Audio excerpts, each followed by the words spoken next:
بسم اللہ الرحمن الرحیم۔ سیرت النبی خاتم الانبیاء محمد صلی اللہ علیہ وآلہ وسلم کے سلسلے کی آج تیسری قسط ہے۔ اسلام سے پہلے اخلاقی حالت۔ یہ تو اپنی جگہ مسلم ہے کہ اہل جاہلیت میں خیس و رذیل عادتیں اور وجدان و شعور اور عقل سلیم کے خلاف باتیں پائی جاتی تھی، لیکن ان میں سے ایسے پسندیدہ اخلاق فاضلہ بھی تھے جنہیں دیکھ کر انسان دنگ اور ششدر رہ جاتا۔ مثلاً کرم و سخاوت۔ یہ اہل جاہلیت کا ایسا وصف تھا جس میں وہ ایک دوسرے سے آگے نکل جانے کی کوشش کرتے تھے اور اس طرح فخر کرتے تھے کہ عرب کے آدھے اشعار اسی کی نظر ہو گئے ہیں۔ اس وصف کی بنیاد پر کسی نے خود اپنی تعریف کی ہے تو کسی نے کسی اور کی۔ حالت یہ تھی کہ سخت جاڑے اور بھوک کے زمانے میں کسی کے گھر کوئی مہمان آ جاتا اور اس کے پاس اپنی اس ایک اونٹنی کے سوا کچھ نہ ہوتا، اس کی اور اس کے کنبے کی زندگی کا واحد ذریعہ ہوتی، تو بھی ایسی سنگین حالت کے باوجود اس پر سخاوت کا جوش غالب آ جاتا اور وہ اٹھ کر اپنے مہمان کے لیے اپنی اونٹنی ذبح کر دیتا۔ ان کے کرم ہی کا نتیجہ تھا کہ وہ بڑی بڑی دیت اور مالی ذمہ داریاں اٹھا لیتے اور اس طرح انسانوں کو بربادی اور خون ریزی سے بچا کر دوسرے رئیسوں اور سرداروں کے مقابل فخر کرتے تھے۔ اسی کرم کا نتیجہ تھا کہ وہ شراب نوشی پر فخر کرتے تھے، اور اس لیے نہیں کہ یہ بذات خود کوئی فخر کی چیز تھی، بلکہ اس لیے کہ یہ کرم و سخاوت کو آسان کر دیتی تھی، کیونکہ نشے کی حالت میں مال لٹانا انسانی طبیعت پر گراں نہیں گزرتا۔ اس لیے یہ لوگ انگور کے درخت کو کرم اور انگور کی شراب کو بنت الکرم کہتے تھے۔ جاہلی اشعار کے دواوین پر نظر ڈالیے تو یہ مدح و فخر کا ایک اہم باب نظر آئے گا۔ عنترہ بن شداد ابسی اپنے معلقہ میں کہتا ہے۔ ناظرین، شداد ابسی ایک شاعر کا نام ہے جس کے یہ اشعار ہیں۔ ان اشعار کا ترجمہ نیچے دیا گیا ہے۔ امید ہے ناظرین آپ کو میرا یہ نبی کریم صلی اللہ علیہ وآلہ وسلم کے متعلق سیرت النبی کے عنوان سے جو سلسلہ شروع کیا گیا پسند آ رہا ہوگا۔ اب میں ان اشعار کا ترجمہ پڑھتا ہوں۔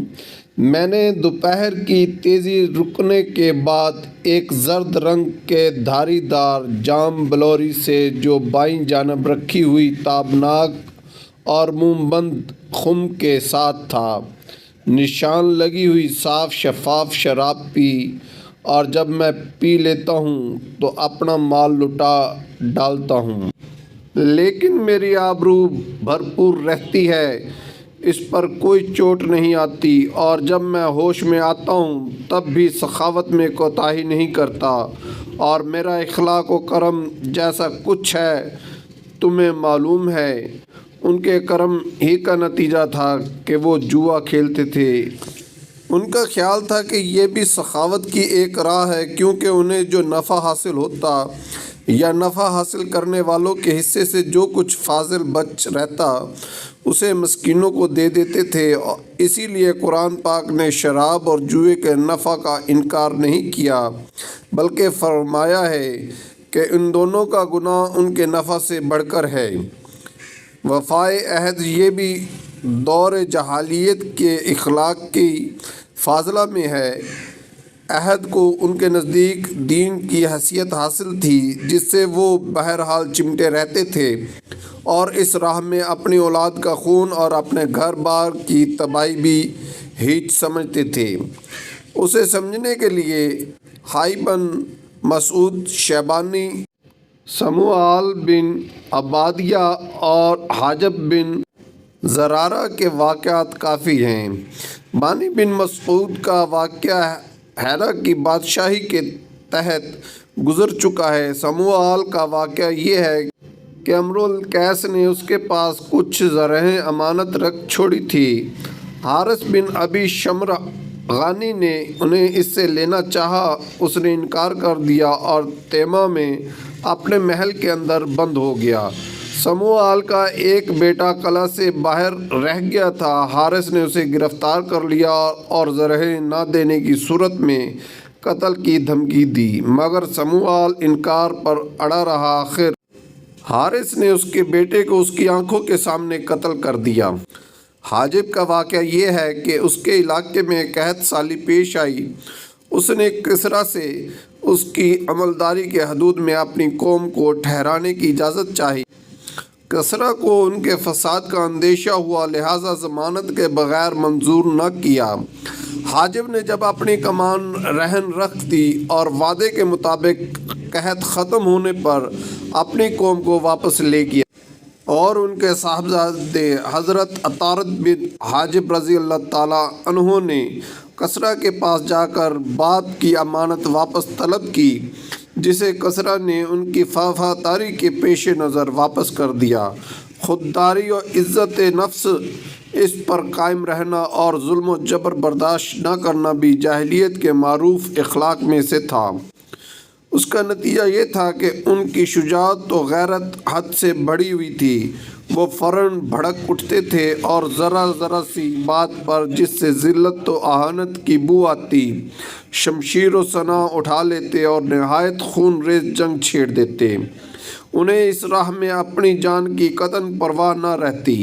عزائم کی تنقید اہل جاہلیت کی ایک خصوصیت یہ بھی تھی کہ وہ جب بھی وہ کسی کام کا مجد و افتخار کا ذریعہ سمجھ کر انجام دینے پر تل جاتے تو پھر کوئی رکاوٹ انہیں روک نہیں سکتی تھی۔ وہ اپنی جان پر کھیل کر اس کام کو انجام دے ڈالتے تھے۔ حلم اور بردباری اور سنجیدگی، یہ بھی اہل جاہلیت کے نزدیک قابل ستائش خوبی تھی، مگر یہ ان کے حد سے بڑی شجاعت اور جنگ کے لیے ہمہ وقت آمادگی کی عادت کے سبب نادر الوجود تھی۔ بدوی سادگی، یعنی تمدن کی علائشوں اور داؤ پیچ سے ناواقفیت اور دوری، اس کا نتیجہ یہ تھا کہ ان میں سچائی اور امانت پائی جاتی تھی۔ وہ فریب کاری و بد عہدی سے دور اور متنفر تھے۔ ہم سمجھتے ہیں کہ جزیرۃ العرب کو ساری دنیا سے جو جغرافیائی نسبت حاصل تھی، اس کے علاوہ یہی وہ قیمتی اخلاق تھے جن کی وجہ سے اہل عرب کو بنی نوع انسان کی قیادت اور رسالت عامہ کا بوجھ اٹھانے کے لیے منتخب کیا گیا، کیونکہ یہ اخلاق اگرچہ بعض اوقات شر و فساد کا سبب بن جاتے تھے اور ان کی وجہ سے المناک حادثات پیش آ جاتے تھے، لیکن یہ فی نفسی بڑے قیمتی اخلاق تھے جو تھوڑی سی اصلاح کے بعد انسانی معاشرے کے لیے نہایت مفید بن سکتے تھے، اور یہی کام اسلام نے انجام دیا۔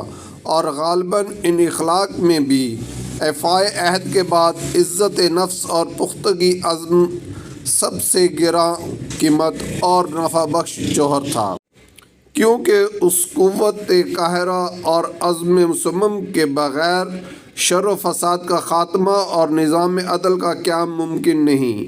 اہل جاہلیت کے کچھ اور بھی اخلاق کے فاضلہ تھے، لیکن یہاں سب کا استقصاء مقصود نہیں۔ خاندان نبوت کا ذکر انشاءاللہ اگلی قسط میں شروع ہو جائے گا۔ کتابت کی غلطی کو نظر انداز کر دیجیے گا، شکریہ۔ یہ تحریر از مولانا صفی الرحمن مبارک پوری کی کتاب سے لیا گیا ہے۔ درود شریف پڑھ لیں۔ اللہم صلی علی محمد وعلی آل محمد۔